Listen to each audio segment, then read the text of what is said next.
let us talk about combustion chamber design principles of a CI engine. The important parameter for the combustion of fuel in diesel engine is the swirl. It is the guided motion of air inside the combustion chamber. What happens when the fuel is injected through an injector? When the fuel is injected in the by the injector, the air motion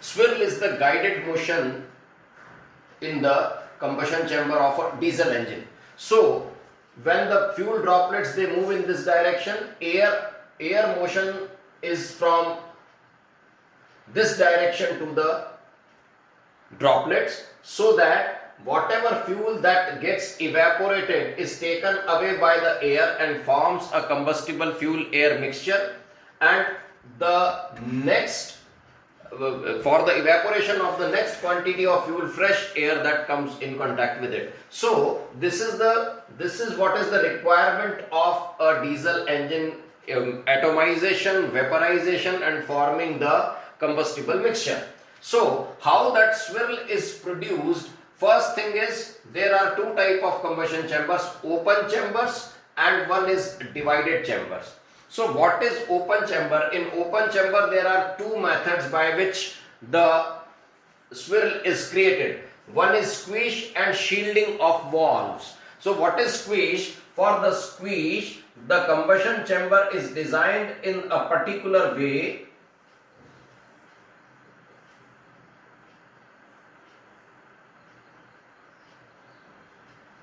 This is the injector.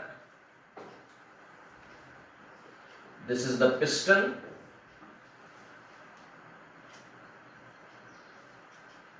So when this piston moves up,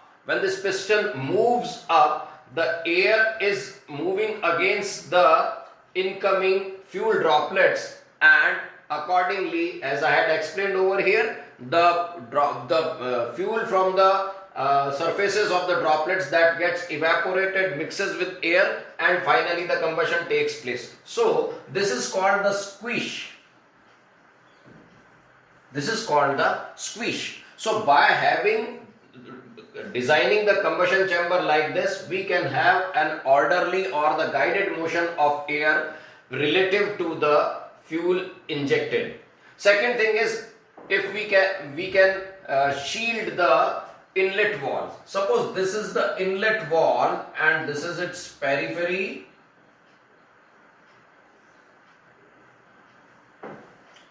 This is the inlet valve. This part is for the strength, and this is the part which is basically rests on. This is the part which rests on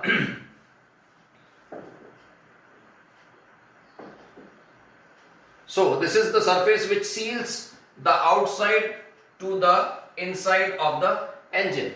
Now out of this periphery, if air is not allowed by shielding this part, shielding means having the inlet valve constructed in such a way that air is not allowed to enter throughout the whole periphery of the inlet valve. Instead, some part of the periphery is shielded from the combustion chamber so that air does not enter from this side, and hence air enters from one side and have a definite guided motion. So by shielding the valve we can have guided motion, or by squish this method. So these are called open chambers, but these are only helpful for slow speed engines because these required time and a high quality of fuel. High quality in the sense of having high cetane number fuels are required. So these are the methods applied for large slow speed engines where ample time is available for combustion. For smaller engines which run at higher speed, the total time of combustion is very less, total time of injection is very less. In terms of crank degrees, it is 20, 40 degree, but time is very less. So what happens in case of such engines? A divided chamber strategy is adopted. What is a divided chamber? The whole combustion chamber is divided into two parts. This is called as swirl chamber, and it is approximately 50% of the total clearance volume. This is called the throat, and the fuel injector is placed over here. So when the piston is in its compression stroke, considerable pressure difference exists between this swirl chamber and the main combustion chamber. The air has quite a good resistance through throat to move in the swirl chamber. So when air here, it has got this kind of a motion which is required over here, as I did explain over here. So when the fuel is injected over here and combustion starts, then rest of the fuel air mixture, it comes out violently in the main combustion chamber, which enhances mixing of the fuel, which enhances evaporation of the fuel, which enhances the temperature of the fuel, so that the combustion process takes smoothly. But the drawback of this particular type of design is lot of power is wasted in forcing the air from main combustion chamber to swirl chamber.